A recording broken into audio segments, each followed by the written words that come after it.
Welcome to Stop Dating Losers, the only show that tells you the real truth about modern day relationships. Share this video with everyone you know and let us begin, shall we?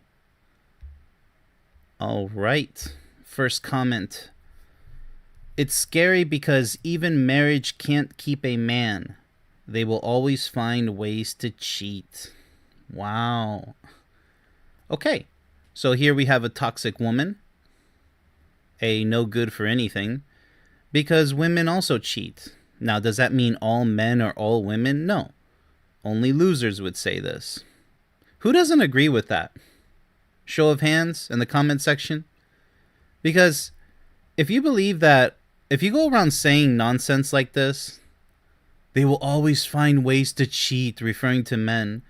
It's so immature. It's unbelievable, isn't it? How could somebody be so ignorant and so immature? I really wonder.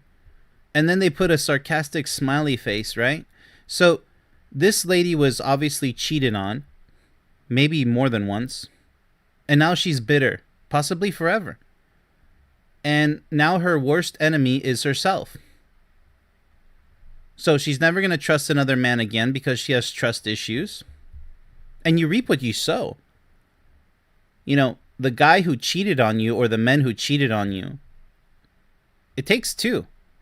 Either you didn't deserve it, or not that anybody does deserve to be cheated on, but maybe the signs were there and you didn't pay attention. So in a way you do deserve it. Because the signs were there and you didn't pay attention to them. You reap what you sow. Nobody should disagree with that. You're just as responsible for the failed relationship, even if he isn't the only one in the wrong. What happened? And what are you doing about it? See, right now, you're just going to moan and groan and complain forever. Just like loser men, by the way, who complain that all women cheat, they're all unfaithful. Okay, can you show me proof of that? So you believe you're the only faithful man out there, or the only faithful woman. You see how extremely immature that is? So this is something a loser would say, and unfortunately it's part of the foolish gender war, and it's everywhere out there today. It's everywhere. There's so much immaturity, where do I even start? So let's go ahead and move on to the next comment. It's just unbearable. It really is. It's like, hearing fingernails on a chalkboard. There you go. Or chewing on ice. It's just, nobody enjoys that, listening to such garbage. And if you actually do agree with such garbage, then you're part of the garbage. You're part of the problem. People often invite problems into their relationship because modern life is too comfortable, devoid of obstacles and challenges. Humans are designed to solve problems, and the comfort and peace that a consistent romantic partner brings can become become monotonous for some. Okay. Okay.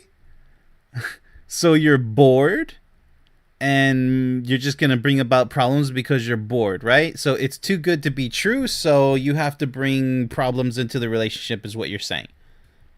You're saying people often invite problems. Yes, unfortunately, this actually does happen, where the relationship is too good to be true. You're like, no, he can't be the man of my dreams. He has to be just as flawed as any other man. And you let him slip by your fingers. He gets tired of your distrustful games, your mind games, distrusting him at every turn. Or you're distrusting her. It always works both ways. So yeah, you're foolishly inviting problems into what would be otherwise a great or even perfect relationship. A decent, good, or perfect relationship. Yeah, absolutely. I mean, modern life, it's not that it's too comfortable. There's always obstacles and challenges, but let's say you as a couple, you're both conquering those obstacles and challenges, but, there's like this calm, and then you miss the storms. Maybe you guys were arguing in the beginning. Now you guys aren't really arguing. So you kind of feel strange, weird, like it's too good to be true, right? Yeah, so this only happens to people who aren't really seriously in love. It doesn't mean that they can't be more in love with each other, but that monotonous tone that you're adding here, no, you need more romance, you need more maturity, you need more connection if this is happening, if you're inviting problems into what would be otherwise a good relationship or a great one in the future. And yeah, you don't know what you have until you lose it for being foolish. So if that's the case, stop getting bored and stop pondering about things that you shouldn't be pondering about. And if there's no problems in your relationship, you should be thankful. You should be so grateful every single day that you even have a chance to make your relationship better than what it already hopefully is. So he's talking about boredom here and just inviting problems because, hey, everything's good, so it's too good to be true. Let's go ahead and move on. It is an interesting comment. And it's unfortunately true in a lot of cases, but not most cases. All right, so people be ruining meaningful relationships and friendships just because they refuse to communicate. Y'all need to do better, please. Yeah, tell me about it. You know, men and women so shy, so scared to talk about relationships. They're so scared.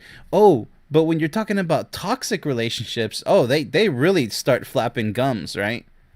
They really start yelling. The drama. People addicted to drama. But if you're just talking about how to make love work, no, everybody's, I'm bored. I don't want to listen to that.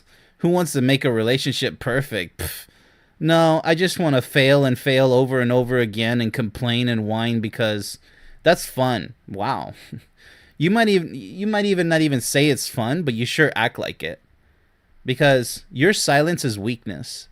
The less you talk about your problems in the realm of love, your love life, or lack thereof, it's just kicking the can down the road. You're doing it to yourself, and you only have yourself to blame.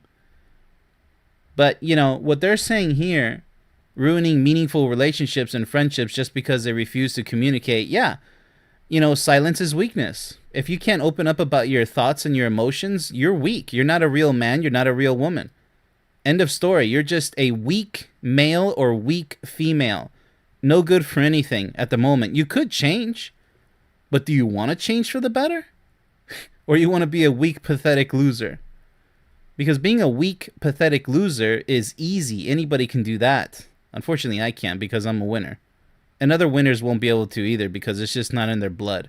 So get it in your blood. Speak up, especially when it comes to relationships. The more silent you are, the more weak you're going to be. And nobody wants a weakling. Nobody. So the guys who run around saying, I'm a man of few words, you're a loser. No real woman's going to want you. The toxic women will, because they love for you to shut your mouth and not say anything about anything. You're a pushover. A real man expresses himself. And he does it in a loving, caring way.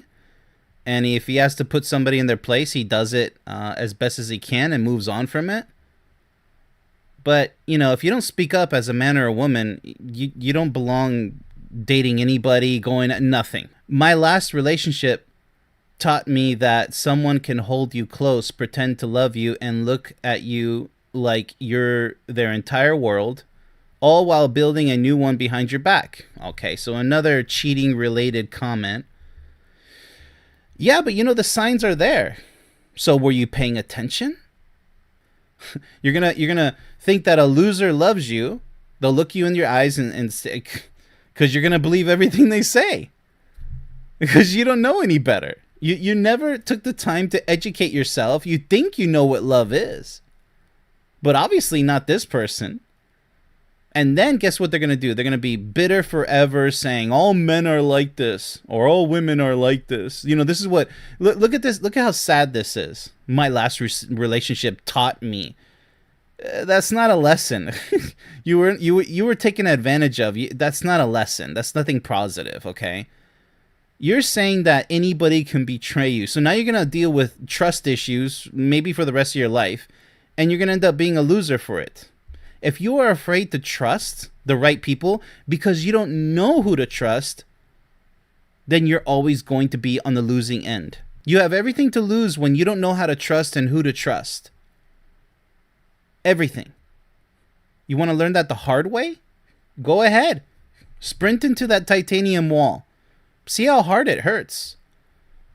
So you put a little broken heart here. The only heart you're breaking is your own by talking like this, okay? Because you didn't learn anything. You suffered, and now you're going to moan and grope about it. You need to move on. I mean, enough with the crying. You need tears of joy and happiness, not tears of sadness and depression. That's coping with their weakness. All right, next one. I always thought the grief from heartbreak caused by losing love would be the most devastating thing to feel. Okay. But then I experienced the heartbreak of losing hope, and it hit on a whole different levels. It hits different. Okay, well, yeah, we'll never lose hope, right? And if you lose hope, that's on you. It's not on me. It's not on your friends or family or colleagues, acquaintances. No, that's all 100% on you. Because just like we were talking about earlier, when you lose your ability to trust, you need to go in timeout and you need to get that ability back. Because if you don't, you'll be a mess and you will never learn anything. Talking about lessons with the previous comment. But here, heartbreak. Okay, there's a lot of grief in heartbreak, but there's infinitely worse grief when you lose your ability to trust somebody else. So you lose hope. Hope and trust. Those are two things that are absolutely required in a serious relationship. So if you're closing your doors, if you're going to hide in your little tortoise shell, your little turtle shell, that's your doing. It doesn't mean you can't trust anybody. It doesn't mean there's no hope. No, it means that you're giving up hope and you're saying that you can't trust anybody anymore because you don't know who to trust and how to trust somebody that deserves your trust. You see? So there's a lack of wisdom there because you're lacking the intelligence to gain that wisdom, to master it. And that's what establishing a solid, potentially lifelong relationship is all about. You have to trust your discernment, your ability to discern between who's worthwhile, worth your time and your life, and who definitely isn't. And that's what this show is all about, by the way. Stop dating losers. If you have a comment that you would like for me to go over on this show, put it down in the comment section down below. This has been Coach Ben. Stop dating losers. Much love, everybody.